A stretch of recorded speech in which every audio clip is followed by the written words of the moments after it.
You are attending this special webinar, Introduction to the Standards for Excellence, Strengthening Your Nonprofit During COVID-19. I am Amy Coates-Madsen, and I'll be your trainer for today, and I'm so pleased to be joined by Amy Greensfelder, the Executive Director of the Pro Bono Counseling Project. This webinar will provide an overview of the guiding principles and specific benchmarks of this nationally recognized model, the Standards for Excellence, and it's terrific program if you are new to the Standards for Excellence or would like a refresher. The course focuses on assessing your current practices, using the Standards for Excellence benchmarks as a guide, describes how the Standards program can be used to implement change within your organization.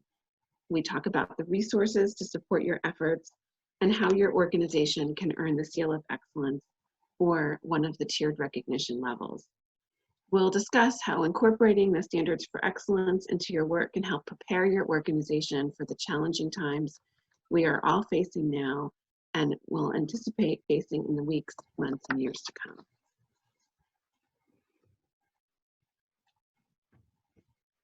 For this program today, all attendees are muted. Please type your questions in the Q&A item on this webinar. And please participate in the activities using the chat, using the polls, and we'll also share some links through the chat feature. Please send a chat to presenters if you encounter any difficulties. I am so grateful today to be joined by Kate Hull, who is coordinating technology for today's program. So nonprofit leaders, especially now, are superheroes. You are working so hard and day for the important missions and the work that you do. If your nonprofit could put on a superhero suit that will give you the power to be stronger, raise more money, be more resilient, and well prepared for the challenges of our tough times, would you go out of your way to pull that suit or that cape out of the hamper? While the Standards for Excellence program has never, ever promised a silver bullet, for many nonprofits, participation in the Standards for Excellence program provides their organizations with a virtual cape, offering ways to enhance their mission focus, their board involvement, their comprehensive planning, and focus on diversity, equity, and inclusion, just to name a few. The impetus for today's program was a series of unsolicited comments that we have received from Standards for Excellence seal holders that we have received in the first several weeks of the pandemic. Quotes and sentiments like this one from Barbara Otten, who serves as the Executive Director of the Alzheimer's Services of the Capital Area, where she said, "I know that having just recertified that I was very prepared for the pandemic and transitioned easily." So our objectives for today, we're going to learn about how organizations embrace and develop characteristics of well-managed and responsibly governed organizations so that we can be prepared for the challenges we're facing. We're going to see how real nonprofits tackle issues related to issues like board governance, volunteers, and issues around program evaluation and the like. We'll learn how to implement the standards code in order to facilitate change in your organization, and we'll learn about how to access resources and tools for your own work in implementing these standards. So our agenda for today is that we're going to have a great chance to learn insights from an executive director of a Standards for Excellence seal holder.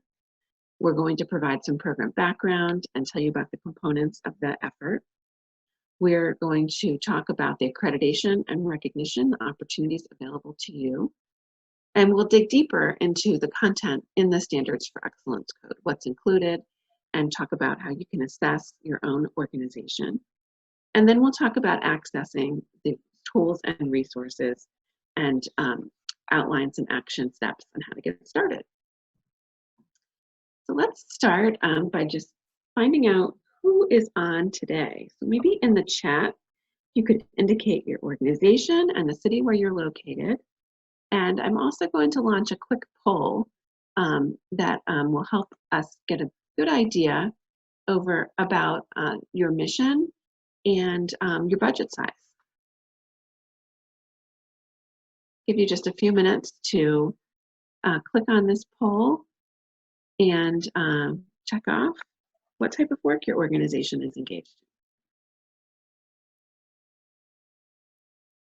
in. Good. Looks like we're seeing the poll. I'll give you just a few more minutes to fill that out.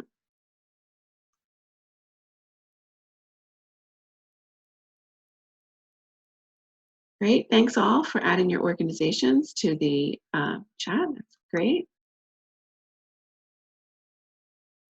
I'll give you just a few more seconds to add in your answers to the questions.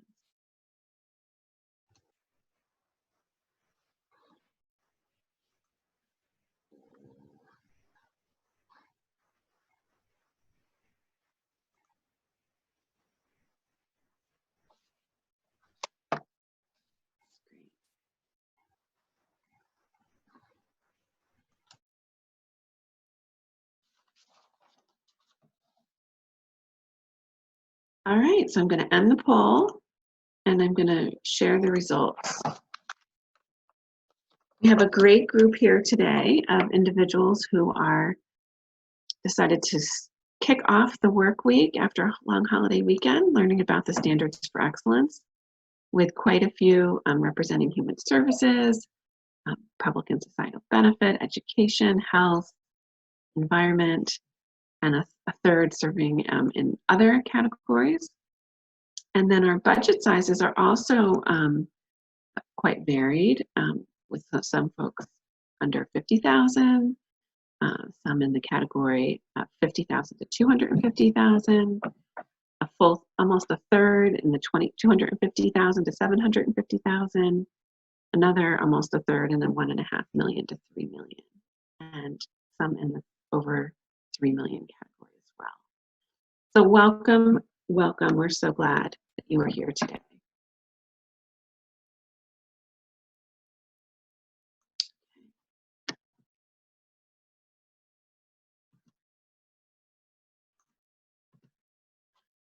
So why consider the Standards for Excellence program? Certainly there are a host of different reasons to consider to participate in the Standards for Excellence. A few of these reasons are internal, like strengthening your organization for the future, for your mission and for the people you serve. Another kind of internal reason is that, putting your organization in excellent shape for upcoming transitions, successions, or challenges. Maybe you are new to your position as a leader in your organization. Maybe you are getting ready to retire and want to leave your organization in terrific shape. Maybe you just know that there's challenges around the future and you want to put yourself in the best shape possible. And being attractive to the strongest board members is another good reason. And then some of the reasons for considering the standards are more external. Like, for instance, nonprofits depend upon the public's trust to do their important work. And the standards help you earn that trust. You can set yourself apart from the competition. And I added a little picture of the GuideStar logo there. That's to remind all of us that all Standards for Excellence seal holders have their Standards for Excellence logo on their GuideStar profile. So anyone from the public who's searching for you there can learn about that. Nonprofits are raising more money. Research shows that in times following an organization earning the seal, they're raising additional direct public support from those additional beyond the organizations of similar size and type that do not have the seal. And then we also know that charity regulators have an increased emphasis on best practices. In fact, the IRS in the recent past has been speaking more and more about governance and transparency and best practices in governance and management. They have webinars and written reports and are providing information like this quote: "The Internal Revenue Service believes that a well-governed charity is more likely to obey the tax laws, safeguard charitable assets, and serve charitable interests than one with poor or lax governance." And that's from a governance practices document published by the IRS a few years ago. So at this time, it is my pleasure to introduce you to Amy Greensfelder. Amy is the executive director of the Pro Bono Counseling Project, where she has served for almost 3 years. And she is going to share with us her story of the Standards for Excellence with Pro Bono Counseling. Welcome, Amy. Thank you, Amy. We're consolidating names today, so you don't have to remember the names of your presenters. We're both Amy's. So as Amy mentioned, I'm the executive director at the Pro Bono Counseling Project, and I am also a social worker. So could you advance the slide to the next slide? Something I learned from Maryland nonprofits is that you should never pass up an opportunity to talk about the mission of your organization. So Pro Bono Counseling Project provides free counseling services. We ensure that Marylanders with limited resources that request mental health care are provided access to volunteer licensed mental health professionals and other necessary supportive services. We're able to provide free mental health counseling for Marylanders in need. And if you or someone you know, any of the clients you're working with, people you're in touch with are in need of counseling services and are having difficulty affording it, difficulty accessing care, you can contact our office at 410-825-1001 and we'll get you connected to mental health resources. Next slide, please. I did want to start by sharing, my husband and I were running this morning and he was asking me about what I was doing today and what my day looked like. And I mentioned I was giving this presentation and he was asking about the standards and how it all works. And one of the things that I said to him was something that I often say is Pro Bono Counseling Project is a unique organization. There's not any other organization in the country that's doing what we do on a statewide basis. And there's a few organizations throughout the country that have replicated our model of using licensed mental health providers to volunteer their time on smaller scales, on a few county basis, on a regional basis, but nobody's doing what we're doing on a statewide basis the way that we are. And so there's not a national accrediting body that we can look to for guidance. There's not a network of organizations like ours that we can look to for guidance. So what I was sharing with my husband is it's so important for us to participate in Standards for Excellence because we don't have an outside group that's able to look in or an outside group to look to for guidance except for Standards for Excellence. So as you're thinking about what value it might bring your organization, I just seeing the names listed of the organizations that are participating, I think that many of you are in a similar position to us of being a unique organization that's not subject to any other kind of accreditation. So having a process that you can go to for guidance and standards, I think is really important.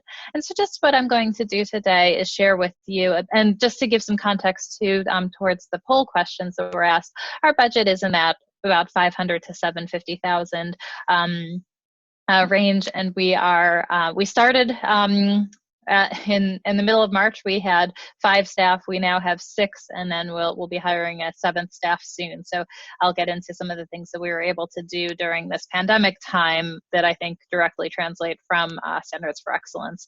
But that's the size of our organization. So I think we're similar size to many of the folks on the call today.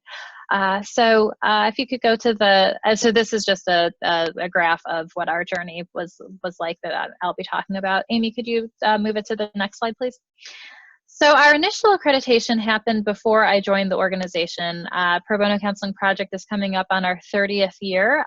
We were very early members to Maryland nonprofits, and we were also very early adapters to Standards for Excellence. While the initial application wasn't done on a typewriter and nobody was using a rotary phone to get in touch with the Standards for Excellence Institute in those days, everything was done in a very different way than it is now. We moved to new offices at the beginning of January, and in packing for the move, we found these binders that were about 5-inch thick binders full with all of the papers that we needed for that initial accreditation. And again, before I joined, we went through a second stage of recertification. So we'd been twice through the accreditation recertification process twice before I joined. Next slide, please. And then I joined the organization about 3 years ago. My predecessor, who'd been with the organization for 26 years, who was the founding executive director, retired, and then I came on board. I'll be very honest with you today. I didn't know when I joined the organization that we were an accredited Standards for Excellence accredited organization seal holder. I didn't know what the Standards for Excellence was. I started in the job. I just didn't know anything about it. I started in September, and then around November, one of the staff members mentioned it to me. She said, you know, we have the Standards for Excellence accreditation. I think we're probably due for recertification sometime soon. You might want to look into that. And she was saying that she didn't really know too much about it herself. She was relatively new to the organization, but she knew that we put the seal on our documents, and so she wanted to bring it to my attention. I will take full responsibility for my being in the dark. We had framed on the wall a certificate saying that we were Standards for Excellence seal holders. So I should have been a bit more curious when I saw this certificate that was framed on the wall to check into what this thing was all about. But so the staff member mentioned it. I kind of filed it away, as I'm sure many of you have been through periods of transition, and you know, your first 3 to 6 months in a new job, you know, lots of different things are happening. And so it was just one more thing that I felt I should look into.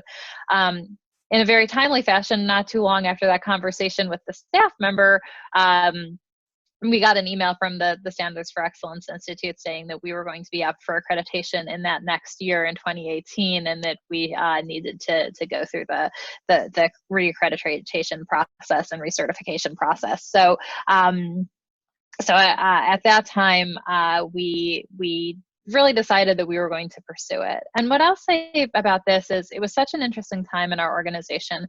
I was new as the executive director. As often happens when there is leadership transition, the staff leadership transition, there was also some transition on the board. And so the board was sort of realigning and sorting out new roles and bringing on new board members, and some longtime board members were stepping off. So it was this real big period of transition for us as an organization. And I'll be honest, I attended a webinar in January. I remember it was January because it was a snow day, so I did it from my home in those days that it wasn't common to work from home. But the Standards for Excellence had a webinar for everybody who was up for reaccreditation that year, and I participated in it, and it felt overwhelming to me. It really felt overwhelming. I wasn't sure if we were up for the task. I wasn't sure if we would be able to pass muster. I just didn't know. And so I again sort of filed it away, ruminated on it a bit, talked with the board, talked with staff, and we all decided, you know, we've had this accreditation for so long. We should really give it a go and review all of the policies and get ourselves ready for the reaccreditation. And so honestly, it was such a great decision that the board and us as a staff made together, because what it allowed us to do is systematically, step by step, go through all of our policies and procedures, get our organization in really good shape. And it allowed me to do some things that sometimes you need an exterior motivation to do things like this.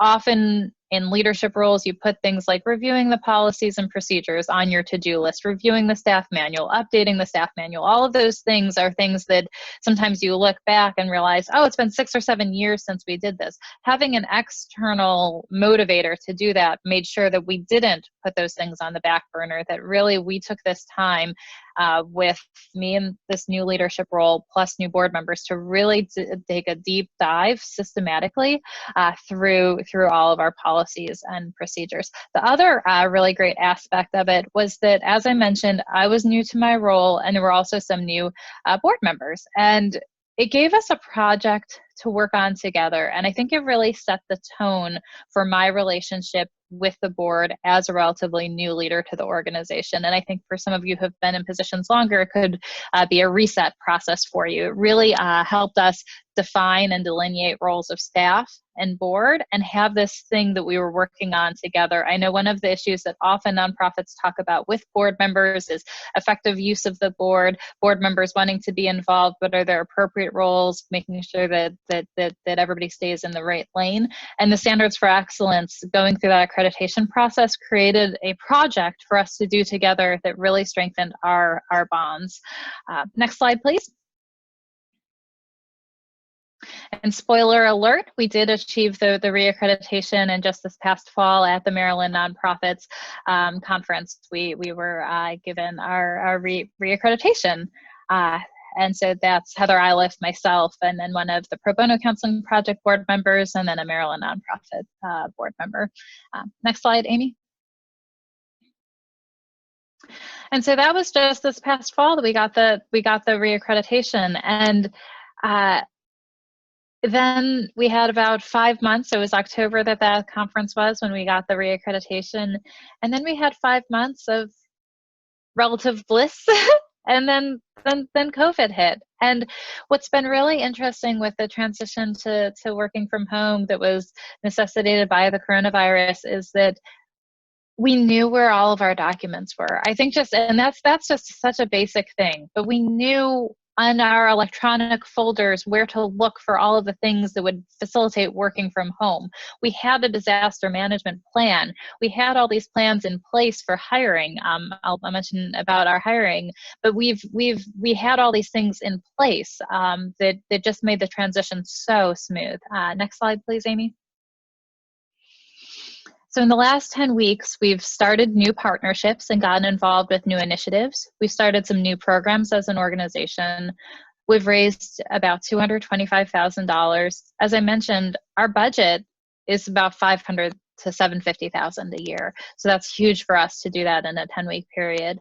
We've also decided not to pursue certain partnerships, programs, and grants. I think many of us have been in positions where different people are coming to us about different initiatives, different things that everybody wants to be doing, new things right now. Having the lens of the Standards for Excellence really helped us decide which new initiatives we wanted to pursue and which just weren't right for us this time. We've also adopted a strategic plan. So one of the aspects of the Standards for Excellence accreditation is strategic planning. And it's something that our organization hadn't really done in a very systematic way. And really the push from our recent reaccreditation, one of the things that came out of it was that it was time to do a new strategic plan. And we started, and the board came on board with doing that strategic plan. There had been some resistance from folks, but they really came around to it because of the Standards for Excellence accreditation process. So we started that in January, and we actually finished the process during this time of COVID, and we've adopted the new strategic plan. And what's been interesting is that we've been really able to push forward with it through the strategic priorities that we were able to set are salient even now. So that's been a really great process. We've recruited 40 new volunteers in the last 10 weeks. Usually we recruit about 100 volunteers in a year.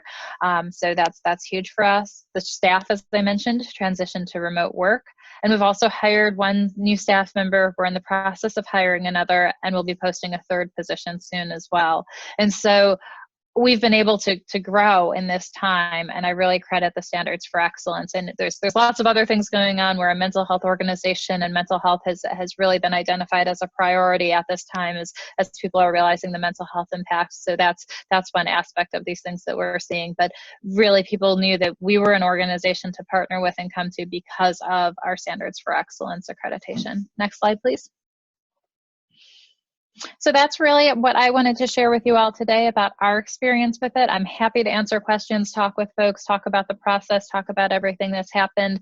My number's there and my email's there. And I do want to reiterate, if there's folks you're working with who are in need of mental health counseling and are having difficulty accessing care, please have them give us a call, and we can connect folks to free mental health care. Thank you. And Amy, we were going to open up for some Q&A right now, right? Yes, we're taking Q&A at this time. Kate, do we have any questions? We do not at the moment. Let me see here. No, so if anybody does have questions for Amy, please go ahead and use the question and answer or the chat feature.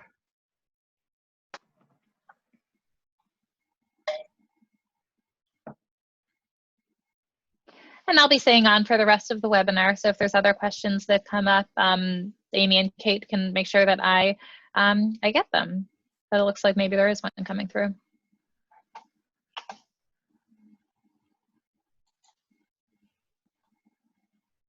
Right.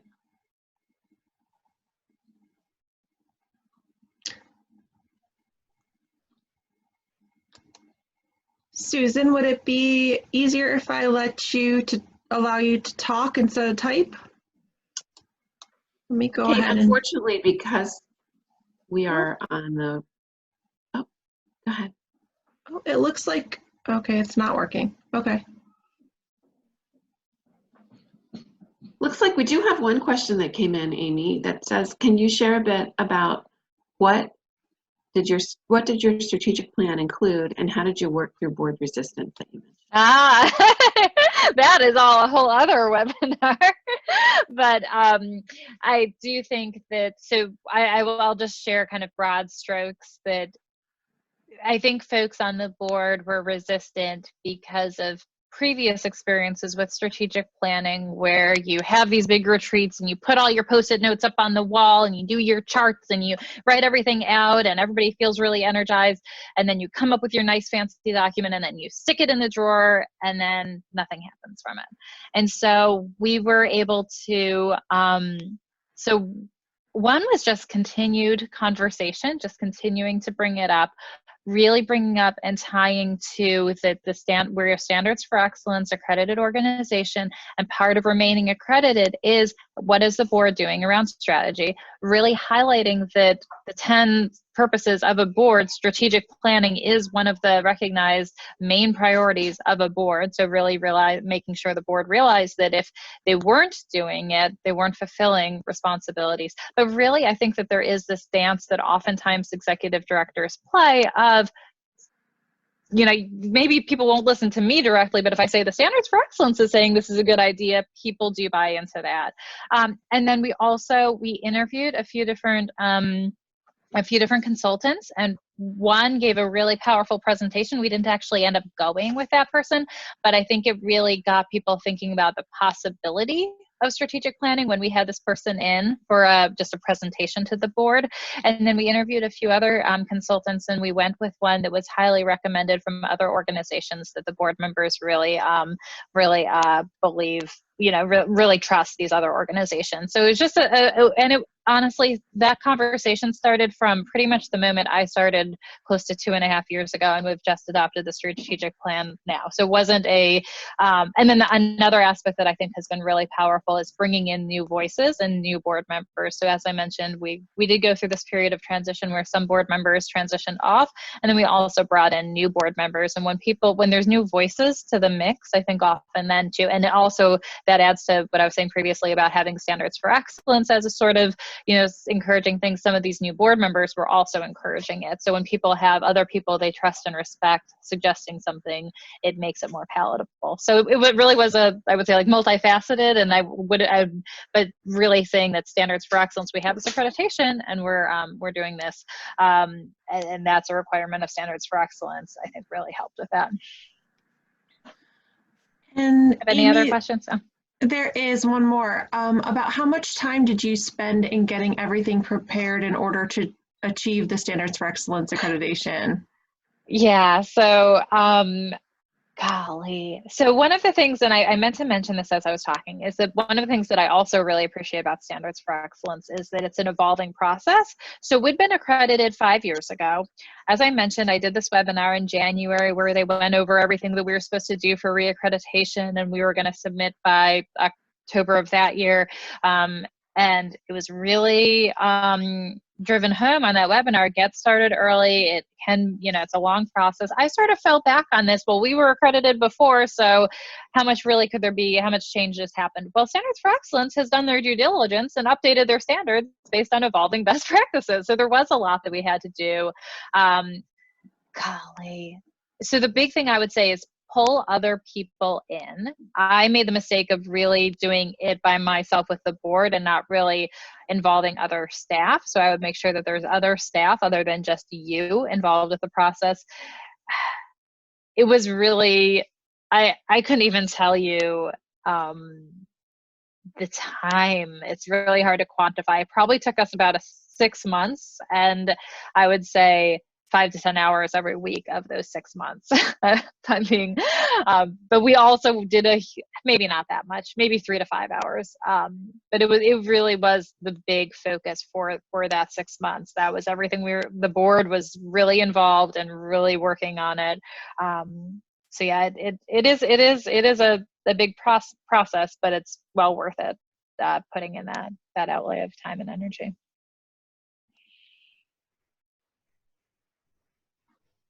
Thank you so much. Thank you. Thanks, Amy. So we'll thank Amy for answering the questions and for providing your input. And thanks so much also for being willing to help with the remainder of the webinar too, and be available for questions later on. So the Standards for Excellence goals are really around strengthening nonprofit organizations and improving the public's trust of the nonprofit organizations and the sector. And we do that by promoting the highest standards of ethics and accountability in nonprofit governance and management and operations, and facilitating adherence to these standards by all organizations. And so we help organizations by educating, by helping organizations assess, helping organizations implement, accredit, and recognize. The program's been around for a number of years, more than 20 years, in fact.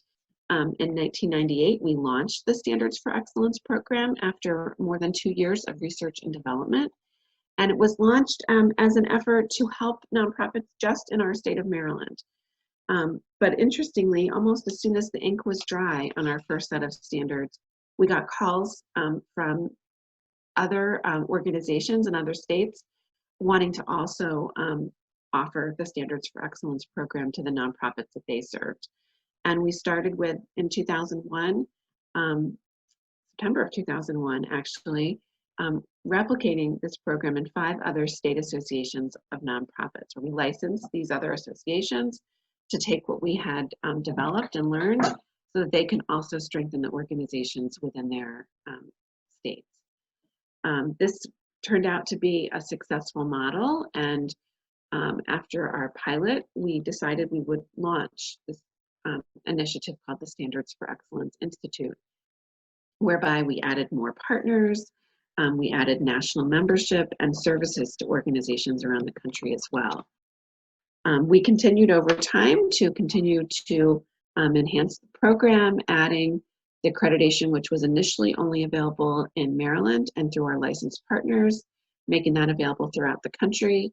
In 2006, we started our licensed consultant program, where we train individuals that can use the Standards for Excellence education and training and learning materials to consult directly one-on-one or in groups with the organizations that they serve.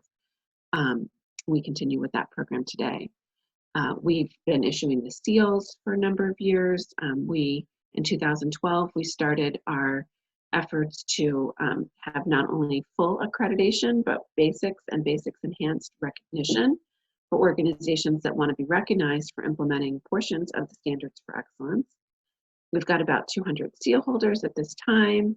Our applications are accepted in online process, and the seals, as I mentioned before, are visible on the GuideStar site when you pull up each organization's profile.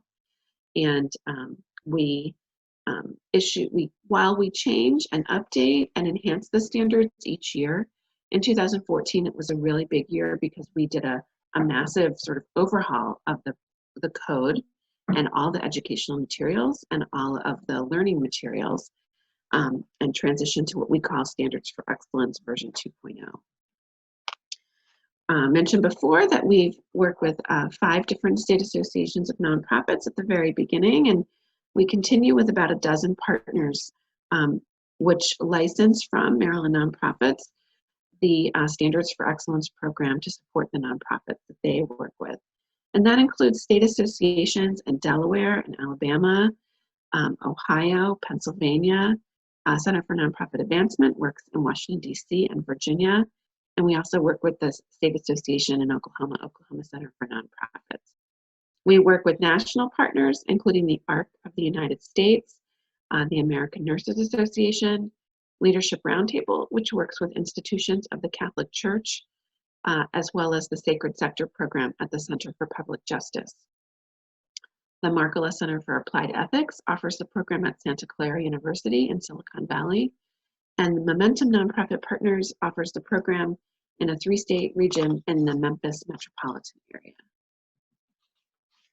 So the program as a whole has 4 main components. It has the Standards for Excellence code pictured here, and you can get that on our website or through a free mobile app download. It includes educational tools and programming, our voluntary accreditation program, and our public education campaign and programming as well. The code itself is comprised of 6 sections on 6 of the major areas in nonprofit governance and management. And these are supported by 27 different areas of focus and individual benchmarks. There are 67 individual benchmarks. And our areas include mission, strategy, and evaluation, leadership, which includes board staff and volunteers, legal compliance and ethics, legal compliance, I mentioned legal compliance and ethics, finance and operations, resource development, and public awareness, engagement, and advocacy. These are the 6 sections in our code. Now, it has always been our approach that we don't want to just encourage people to live by these best practices, but we want to always provide the tools and the assistance to organizations so that they can implement these standards in their own organizations. And so it's been our goal. If it's in the standards, we help you do it. And so we provide tools and training to help organizations. There are 27 different, what we call standards for excellence, educational resource packets that include sample forms and policies and detailed explanations of each of the aspects of the standards. And for those groups that are members or accessing the program through a licensed consultant or a partner, they can also get like the models and samples in Word version so that they can easily take our model conflict of interest policy, make some adjustments, make some customizations, and make it something that they can in fact have approved by their board and go ahead and run with in their own organization. We offer training programs like today's webinar. We have more intense programs like our 2-day clinic series and our full-day program called Path to Excellence, or bringing best practices home. And we also provide nonprofit leaders with one-on-one assistance, and we'll often get calls, you know, this issue is coming up. Is this a conflict of interest? Or we're dealing with this sticky situation. You know, how would the standards help inform our decision-making on this issue? So we provide a lot of help in that regard. I thought I would just mention some of the resources that may be especially useful now for organizations that are on the call or and organizations that we work with. So we have a great resource called the Nonprofit's Guide to Remote Work, which we updated just in the last few months. We released that in March, and for a lot of organizations, this has been a big help as they've made this big transition in the midst of the pandemic. We have a model employee handbook, which we released in February this year. This is a tool that we've been offering for nearly as long as the entire Standards for Excellence program, and we update that about every 2 years. This latest version has quite a few updates, and we'd encourage you to check that out at your earliest opportunity. In our Administrative Policies Educational Resource Packet, we have a whole section on disaster planning templates, and disaster planning policies. We also have a legal requirements checklist, and that document was actually just released last Friday. And it is something that our members come to time and time again to check out those requirements. We have a packet on organizational sustainability and sustainability planning. IT and communications is an important topic. We've set a package on partnerships and mergers and financial planning and policies as well. So for organizations interested in accreditation, the Institute has a couple of different options. All of these options are completely voluntary, and organizations may choose to participate in them. At the bottom of our list, accreditation. That is the ability for organizations to show that they implement all aspects of the standards for excellence, all the benchmarks. Organizations can also apply for standards for excellence basics recognition or standards for excellence basics enhanced recognition. In the basics tier, organizations must show that they have strong policies in place for their governance and their legal compliance, and a foundation for their mission and program impact as well. Standards Basics Enhanced draws on what you had in place for Standards Basics and adds to that more information on the inclusivity of the community that you serve, how you are holding strategic and effective board meetings, and programs that are attentive to strategic issues and trends. And finally, of course, organizations can apply for full accreditation.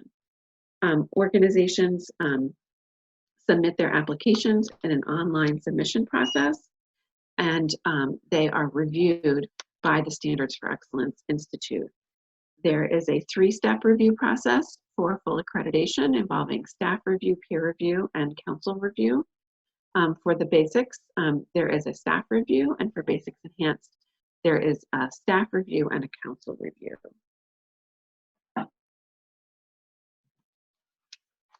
So nonprofits participate in the program for a variety of reasons.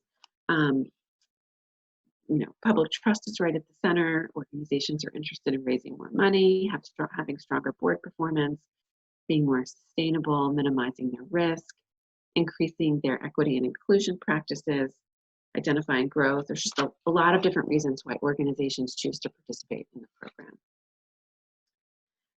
There was a study a few years back that measured the impact of achieving the Standards for Excellence accreditation and examined the funding before and just after earning that seal.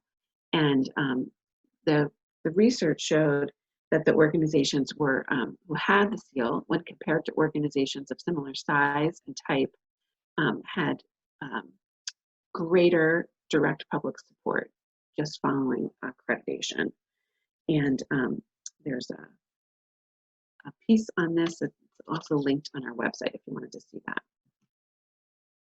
The components of the Standards for Excellence program are delivered by folks like our licensed partners. I showed those slides of the partners earlier.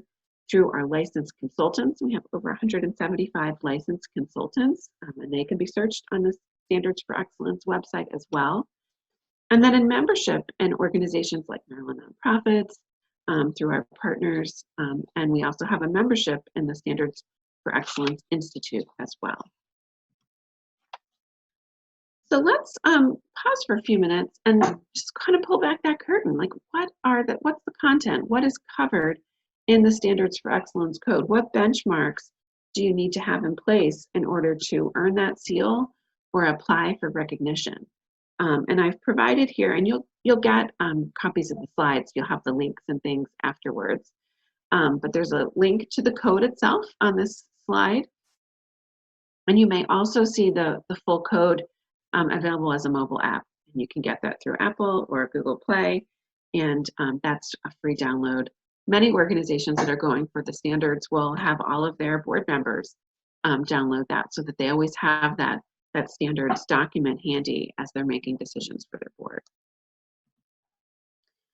So now I'm going to give you the opportunity to assess your own organization against the Standards for Excellence Code. And I think Kate's going to send in the chat a link to the Standards for Excellence self-assessment checklist.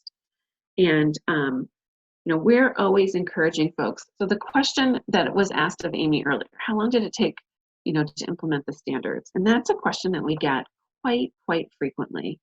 And the answer to that is really highly dependent on one thing, and that is kind of where you are when you start the process. And the best way to find out where you are when you start the process is to do an assessment of where you are today. And so we'll encourage you to check out, to do an assessment where you actually look at the Standards for Excellence Code and look at where you are in terms of your own management and governance. And that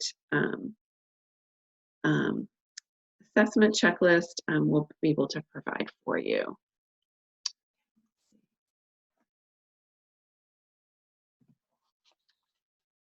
So we start with the first section in the standards code, mission, strategy, and evaluation. I'm going to pause for just one moment and make sure that people can have access to that if they would like it. It is coming. I'm cutting and pasting it now. Yep. Okay, perfect. Great. And I think my slides are up and running, so perfect. Thanks, Kate, for sending that along. So in this first section of the standards, in some ways it's the hardest of standards, in some ways it's the easiest of standards. Now, hopefully every organization has a mission statement right off the bat. It should be a clear statement of a formal statement of your organization's purpose, and should be, of course, approved by the board of directors. And the activities need to be consistent with the mission. You should also have a vision and strategic goals for your organization, and your organization should be engaged in long-term and short-term strategic planning activities so that you can meet your mission. You should also periodically revisit the mission for your organization. Oftentimes this happens when organizations are in the midst of strategic planning, but some organizations may look at their mission more frequently than that. And so we would encourage that, certainly, strategic planning process that Amy talked about earlier. We also want to look at organizations and in terms of organizational evaluation. And one of the things that we ask in the standards is for you to outline the different program activities that you have and what percentage of your organizational effort you spend on each one. And so we look at that, and we want to encourage that you are constantly looking at, what are we putting into our organization? How are we meeting our mission? Now, program evaluation is one of the more challenging parts of the standards, I have to admit. In this ideal in the standards, we want to see that every program is evaluated in an organization. And we want to see that the programs are evaluated in a way that's like looking at qualitative factors and quantitative factors, that you're looking at programs and projects and relationship to the mission. We want to look at efficiency and effectiveness and the relationship of the outcomes and the cost to achieving them. We also would like to see that evaluations include input from program participants and also include some satisfaction measures, and that they're really used to help the effectiveness of the organization. This first section of the standards also includes our strategic partnerships standards, which look at situations where your organization is engaging with others. Maybe it's another nonprofit, maybe it's a for-profit, maybe it's an individual, however that might be. But depending on, what kind of due diligence do you have in place to decide what partnerships to be part of? What kinds of agreements do you have in place? Do you have a partnerships policy in your organization? And we know that there's just quite a big spectrum of different types of partnerships that you might have. You might have some type of a programmatic partnership where maybe you're doing some kind of a health fair or a program fair. Looks like we've got somebody who's not muted.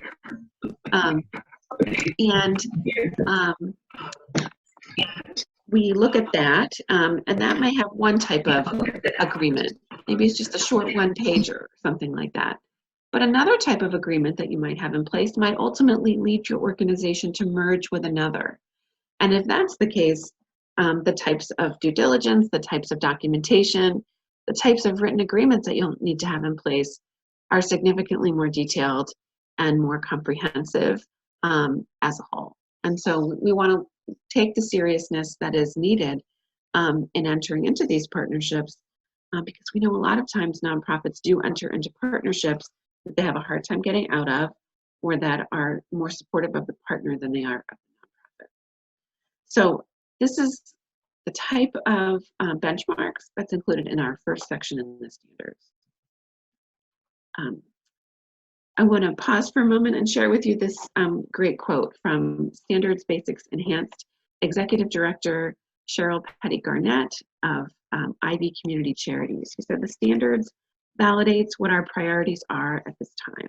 We had a chance to talk with her just last week, and she shared with us that thought. And I wanted to pause and see if any of these standards in the mission section surprised you, and maybe you could indicate that in the chat. Anything that you weren't anticipating that's provided in the standards in that area, and maybe you could mention if you had any surprises there.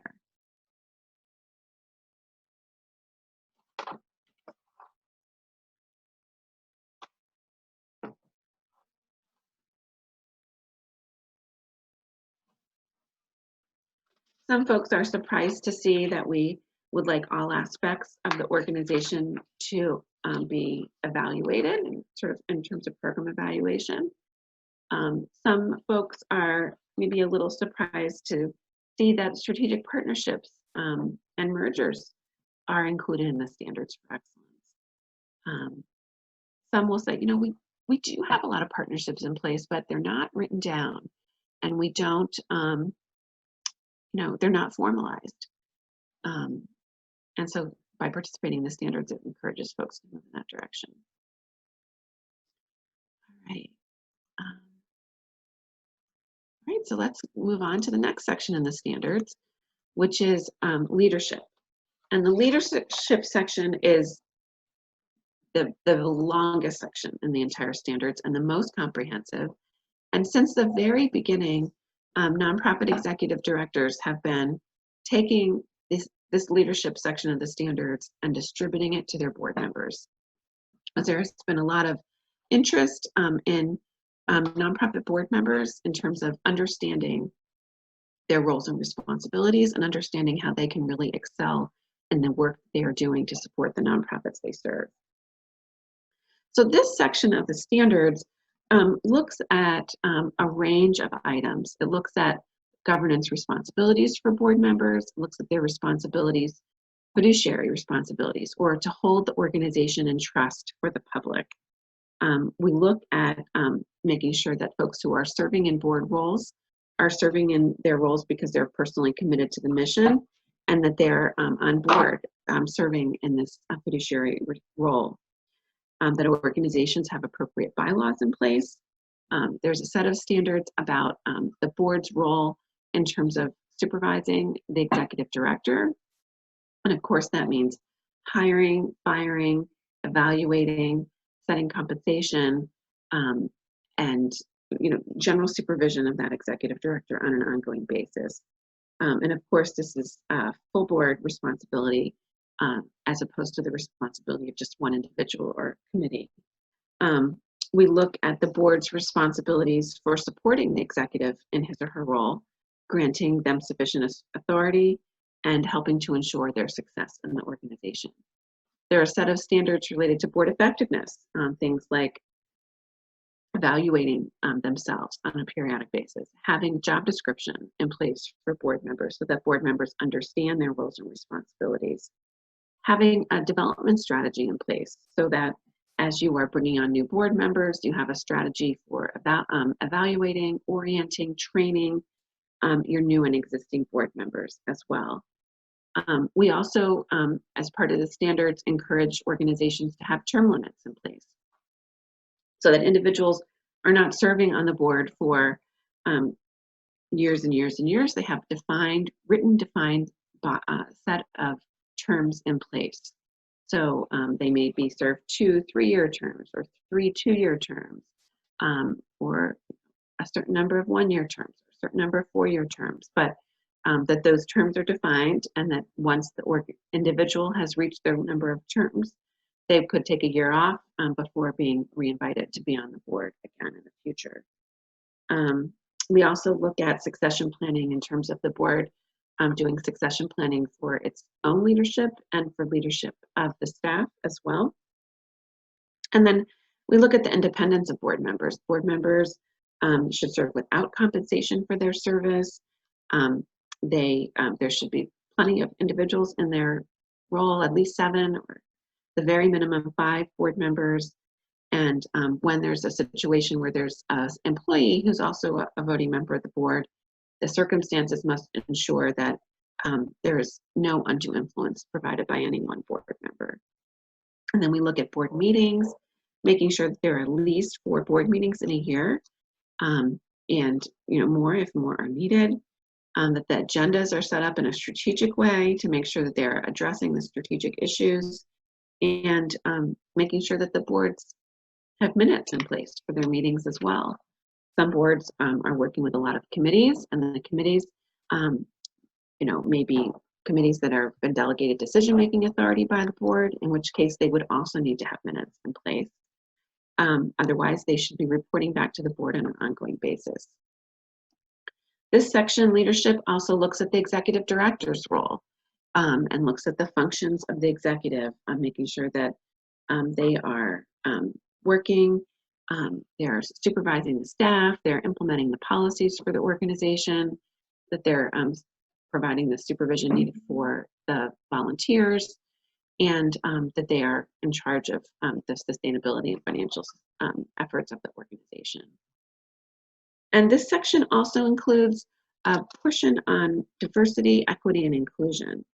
Organizations that incorporate diversity, equity, and inclusion efforts into their work and as part of their missions are more effective in engaging and serving people across different cultures and backgrounds and abilities. And nonprofit leaders should actively assess their policies and their plans and their procedures, as well as their board and staff composition, to ensure that they're inclusive. Leaders should establish and implement an organization-wide strategy or plan that addresses gaps identified in their assessment of their diversity, equity, and inclusion practices, so that they can promote a culture that demonstrates practices of diversity, equity, and inclusion for their board, staff, volunteers, and their program participants as well. And so this goes beyond counting numbers of individuals in different seats, but looking at all of the different things that make your organization run, from policies to procedures to a variety of different areas. And so we encourage organizations to do an assessment and to also assemble a plan, and to be working seriously and comprehensively through those efforts. So we had the chance recently to talk with the executive director of the Literacy Council of Lancaster and Lebanon, and that's in Pennsylvania, who mentioned that a crisis will challenge you and can be an opportunity to strengthen your organization, and a crisis will expose your weaknesses, especially board engagement and board governance. And we've been hearing that our organizations who have the Standards for Excellence seal have been feeling like they're in a better position to transition to board governance in the midst of COVID than they would have otherwise. So I'm going to pause. Over the course of today's session, we're going to pause a few times to talk about how you might consider best practices in the day-to-day life of your nonprofit. And so we have some super short case studies or vignettes, and we'll go with that. This one first. And Amy's agreed to read these for us. Great. Yeah. So what do you think? You are on the board of a medium-sized nonprofit that works to assist children who are hospital-bound due to long-term complex medical conditions. In the midst of the pandemic, 3 of your 5 board members are not able to participate fully because they are essential medical personnel at area hospitals. The board has an emergency phone meeting and determines that the mission of the organization is especially vital at this time because the children you serve cannot receive the visitors that they normally see due to restrictions. The board passes an emergency measure to allow the 3 board members who are essential medical staff to use a proxy for their votes at board meetings for the next 3 months. Each board member has a spouse or child who they believe can reasonably act on his or her own behalf during this time. What do you think? So we're going to have another quick poll and give you the chance to tell us what you think about this. If you could check out the poll, give your feedback.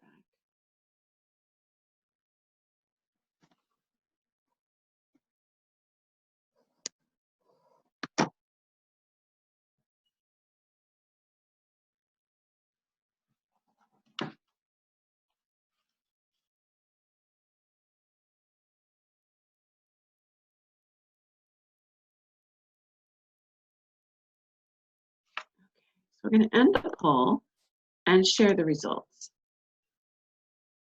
So it looks like more than half of the individuals say, no, this is not an appropriate action. Some say maybe yes, about a third. Some say maybe no, about 15%, but nobody said yes.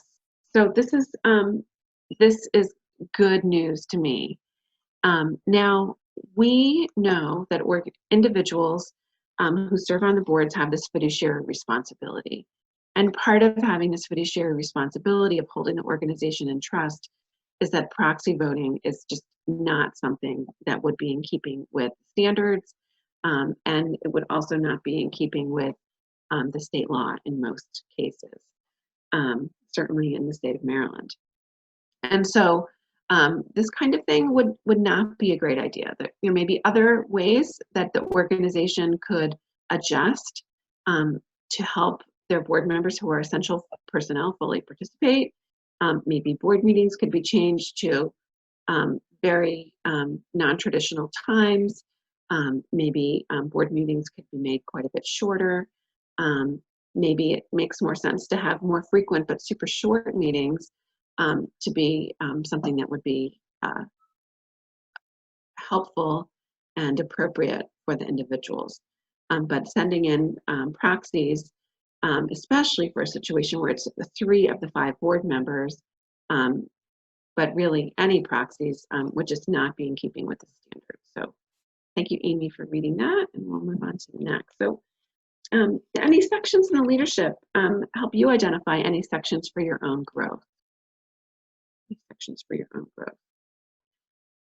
When we're talking with nonprofits, we'll also often learn that folks are interested to learn more about what it means for a board to evaluate itself. Some folks will say, well, I think we have a board job description, but we haven't looked at it in a while. Maybe it's the time to look at that again. And maybe it's the time to, get really serious about the board supervisory role with the executive director. And maybe you haven't evaluated your executive director in a number of years, and it's time to start doing that. So let's keep moving forward. The next section of the standards, the third section, is on legal compliance.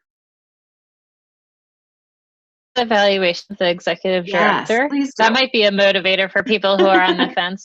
Sometimes if you're not evaluated, your compensation remains stable, and sometimes when you are evaluated, your compensation changes. So without evaluation, sometimes that opens a conversation for changes in compensation. So I will just that could be a motivator for folks. That's a good point, but it shouldn't be the only motivator. And sure, yes. And I would also say that even if you don't think you have money in the budget to increase the compensation, you should still do an evaluation. Yes, and so we've also gotten that question from some groups. On the call may also be an all-volunteer organization where their executive director is in a volunteer position, and the standards would encourage even those situations where the executive director is a volunteer. We'd even encourage that individual to be evaluated by the board on an annual basis, because without that type of checks and balances, you could put, and not even on purpose, but really put a lot of power in the hands of one person, maybe even more than any individual or group of board members. And outside of the compensation piece, I do think that evaluation gives that feedback that often in positions of leadership, you're not given a lot of external feedback in any kind of, in a critical way, or in a thoughtful way. You get feedback in many different kinds of ways as you go about your business, but you don't. Often in leadership positions, you don't get the same kind of feedback that you would as a non-leadership staff member, and so that's also. And I'll just from our experience, having the motivation of the Standards for Excellence accreditation help the board with getting into a regular schedule for evaluating my performance. Good. So next section is on legal compliance and ethics. And this section looks at, maintaining the legal requirements, making sure that you've got all the right disclosure statements and that you're disclosing the information that you need to make available to the public, like your 990 and your application for tax exempt status and your determination letter, that you have a policy in place for whistleblower protection, and that you have a really significant way of dealing and handling potential conflicts of interest. The standards also encourages each organization to have a code of ethics in place that's used by the organization. And we're going to roll right into another case study or vignette. And this one I think I'll go ahead and read briefly. So you serve on the board of a nonprofit whose budget depends upon the big springtime gala to support its mission and to support children in need in your community. In the midst of the pandemic and the stay-at-home orders, not to mention the safety of your supporters and staff, you've canceled the in-person gala scheduled to take place next month. The venue has generously agreed to allow your organization to exit the contract for the space and catering without penalty. That's terrific. Fortunately, with the tireless work of the board and staff, the event will still go on virtually and will be accompanied by a gourmet meal that will be delivered to the homes of the 200 people who purchased tickets to attend. You were able to secure a caterer to provide these meals, and the caterer is your daughter's business. She was beyond thrilled to secure the business in this trying time because it's a difficult time for the restaurant and hospitality industry. Based on the fees to be charged to the nonprofit, which are slightly above the normal rates, she'll be able to pay for her rent on her lease space for the next month. It seems like a win-win for everyone involved. I'm going to do another poll. What do you think about that situation?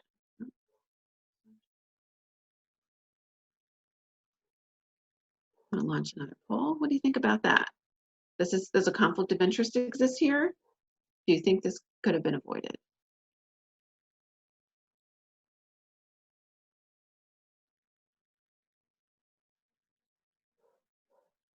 Okay, give you a few more minutes to put in your comments.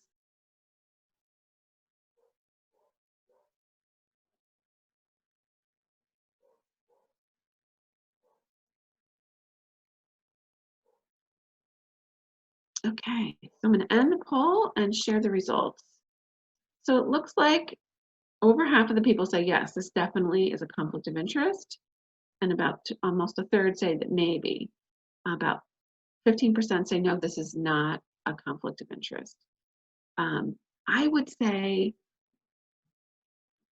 reading along until I got to the part that says the fees charged to the nonprofit are slightly above normal rate, I think that sounds like that raises a lot of red flags for me. And it sounds like the nonprofit maybe wasn't getting a deal in this situation. You're using someone who's on the inside connected to a board member, and this person is not charging market rates but above market rates for this service. This is going to have to be listed on your organization's 990 as a related party transaction. And I think anytime when you're going to report something as a related party transaction, you want to say it was below fair market rate, but you're not going to be able to say in this situation. And could this be avoided? You know, maybe it could be avoided, maybe it couldn't be avoided. I think that as the nonprofit organization, you always have the opportunity to carefully consider all of your options and to figure out how you're going to do this. An organization should have a really strong conflict of interest policy that would have showed, you know, this is something we need to consider. You know, what other what individuals could potentially provide this sort of hand-delivered gourmet meal? What kinds of pricing would that entail?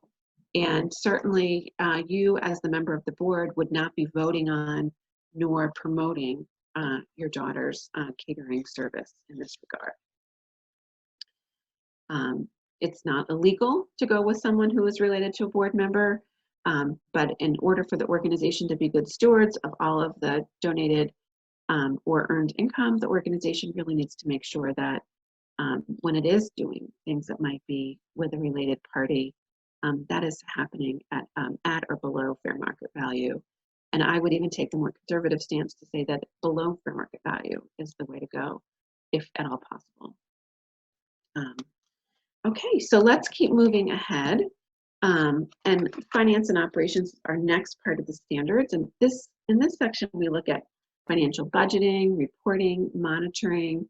So we look at things like the budget, the audit, financial policies, like for internal controls and purchasing and investments, and reserves. We look at administrative policies like disaster preparedness, communications, IT, information technology, We look at crisis. We look at risk management and insurance, making sure that we've got the right insurance in place and that we're handling our risk management appropriately. And our members, again, are saying we're not in this midst of the pandemic. We haven't changed what we do, but we've changed how we do it. And I am going to open one more case study. And Amy, I'll let you read this one.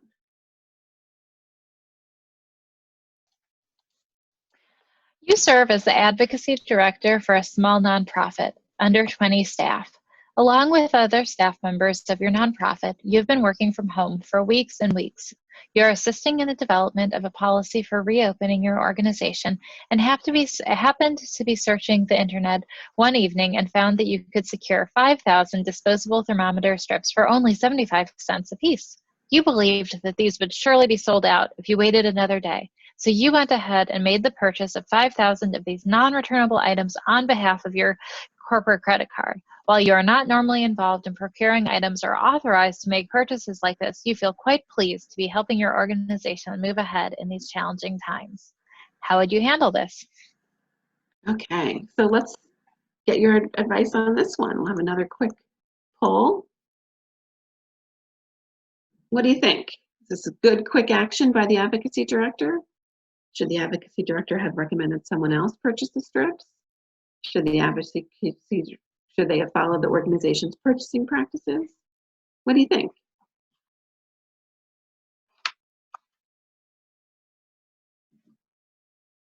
All right, looks like we've got some good answers. And it looks like 100% of the people who responded said that the advocacy director should have followed the organization's purchasing practices and potentially not purchase 5,000 thermometer test strips one night thinking that they're not going to be available the next day. I think that's right. So a Standards for Excellence seal holder would have purchasing policies in place and would know, that there is someone who would be purchasing supplies like this for the organization and should have encouraged that to take place through the correct channels. So thank you for that.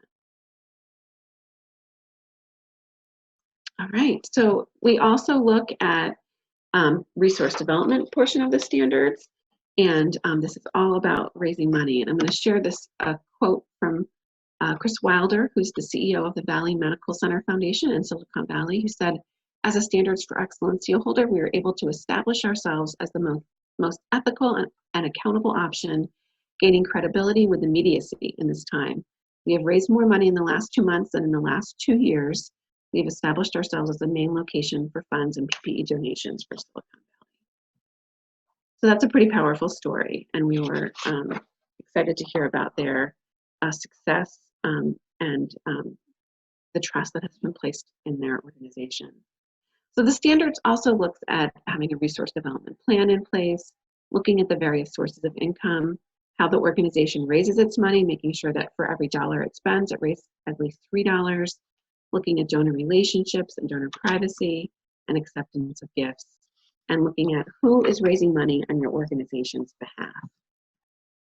I'm going to move on to the last section of the standards, which is public awareness, engagement, and advocacy. And in this section of the standards, we look at organizations' efforts to educate and engage the public through things like regular annual reports, having appropriate information provided to the public so the public can contact your organization, having an advocacy policy in place that's approved by the board and that provides the organization a set of steps for getting involved in advocacy, and engaging in lobbying and advocacy activity within the legal restrictions, whether it's at the state level or at the federal level, and ensuring that efforts remain nonpartisan in all of their work. Dawn Hickson also shared with us that the standards have helped them stay focused on the work despite the pandemic. So organizations who are thinking about the standards can have to think about, do they want to go for full accreditation or do they want to take the tiered recognition process? You can go either straight to full accreditation, or you can do basics recognition first, then basics enhanced recognition, and then full accreditation. And so you can pick which one would work better for your organization. Full accreditation direct is perhaps a more efficient approach because you're going straight to accreditation, but a recognition provides you more of the opportunity to go at your own pace, to get feedback at each step, building on the previous steps, etc. And so there are different options for you to choose. So when you're thinking about making plans, what comes next? We encourage you to complete that self-assessment that you hopefully started during today's webinar. Decide what changes you need to make and maybe make the easiest changes first. Think about what gets added to the work plan. Some things may already be part of your strategic plan, and get your fellow board members and staff members involved in this process. A couple of key items that are some tips include things like having a project manager in place, putting together an ad hoc team of folks who will help put this together, put a plan in place, access the different tools and resources, and address the items one at a time. Then delegate the work to different individuals and be sure to save time for the board to approve different policies and the overall application. Check out those educational resources. Check out different seminars and webinars and access one-on-one assistance. And engage a licensed consultant if you wish. We have quite a few helpful tools that are listed on our website, standardsforexcellence.org, and they are provided. There's links here. You can see the full application. You can download the organizational assessment and planning tool. The self-assessment is here as well. And you can also see the different documents that are requested as part of the application. I'm going to leave you with this one final quote from Barbara Otten, who talked about telling people that they need to look at, I constantly tell people the standards make you look at everything and how you are meeting the standards, implementing best practices. In February, just a few months ago, when there was news floating about the coronavirus and the staff reviewed their disaster and emergency plan to see what might be added to prepare. She reviewed the information and prepared a plan for the office, got input from staff and board, and finalized a plan for approval from the full board of directors. Made them think about the what ifs, and they acted and passed resolutions giving the executive director authority and authorization. It was helpful in applying for the PPP loan, and she will say that she's a real proponent of the standards and refer to them often. And the seal means a lot to her personally and gets communicated to the staff and the board top to bottom. So thank you, Barbara, for that great quote. So, I want to see if there are any questions. And I know that we're hitting our time. So what I'd like to do is I'd like to encourage you to think about your next steps. And if you'd like to add any, what your next steps are going to be in the chat, that would be terrific. And I'll share with you our final quote, having the standards as our compass. And I am going to stick around for a few additional minutes to continue to take questions, though I know that we've reached the end of our time. So if you do not have questions, we really thank you for your participation today. And we will send out copies of the slides if you'd like to see them and refer to any of the links. And I would love to answer any questions that people might have. Kate, are there any questions? There is one about the level of staff resources / hours to develop the package at the most basic level. I guess that is to submit their application. Right. So I would say that is highly dependent on the results of your self-assessment checklist. And so if you check out that self-assessment checklist, look at the link that was provided in the chat or the link that was provided in that helpful tools section of the standards website. It is color-coded, so you can see which are the items that are included in basics, which items are included in basics enhanced, and all of the items on the checklist are in full accreditation. So I would look at that, look at the color that's related to basics, and if you have most of the items in place, it may be an easy lift for your organization. If you do the initial assessment and you find that you don't have very many of those items in place, it may be a heavier lift. So that number of hours is highly dependent on the results of that checklist. And something that we didn't utilize fully that influenced how long it took us was the amount of model resources that are available, model policies through both Maryland nonprofits and Standards for Excellence.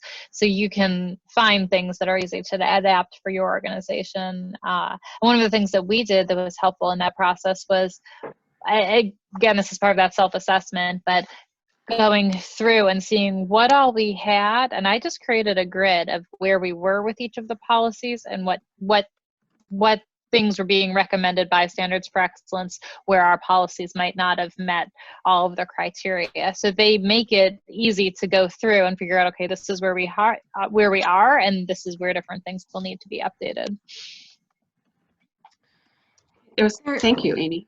There was a question about links, and we'll get those links out to folks. Yep. As part of our follow-up. There's also a question about what changes have some of our participants, our accredited organizations, implemented to deal with COVID, especially when dealing with the public? That's a good question. I don't have any research on this particularly. Do you have any insights here, Amy? Well, one thing so for our organization, we are this unique setup where all along people were calling our office. So pre-COVID, we were a model of if people wanted mental health services from us, they would call us, would do a phone interview, then would connect them to the therapist that the client was going to work with.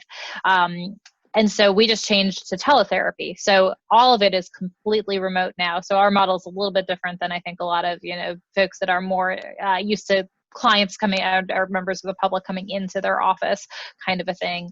The other thing I would say is just that having the framework of the standards gives you this idea and this sense that other people have addressed these issues and I'm not alone in having to reinvent the wheel.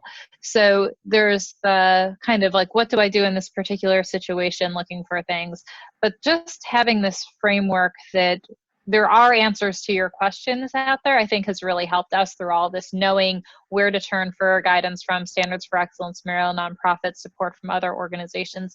As I said earlier, I think that sometimes being in the leadership role can be lonely at times, and sometimes it's like hard to know where to get information, what information is good. So in terms of making those decisions about interacting with people, the information that was being put out by Maryland nonprofits and Standards for Excellence really helped us in figuring out what kind of tack we were going to take on all of this. So I think just having that framework of where to go for information, that information is available, that people are making these decisions that are much smarter than me personally will ever be, is just really helpful, particularly as a small organization. Great. And I think just from listening to some organizations that I know are going through the accreditation process and in talking with them throughout the last few months as COVID-19 hit, similar to what Barbara Otten said about having those policies in place and being able to reference them and adapt easily, I think there's a lot of organizations that are doing that also. So they're either creating them in anticipation of getting accredited, or they're in the renewal cycle and they're learning how to adapt because they had the standards and they had the disaster policy in place, or they had policies around their board. They're able to easily adapt. Sorry for jumping in.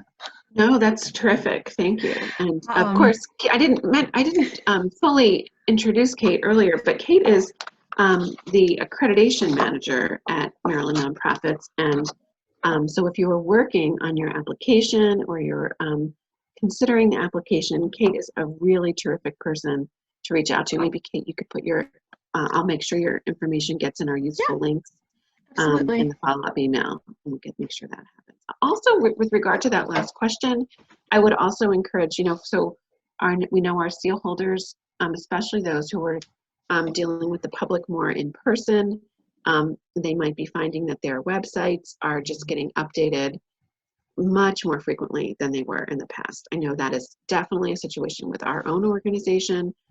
We are updating our website multiple times a day and sometimes multiple times an hour as the situation changes, and new things get added, and we're supporting our members.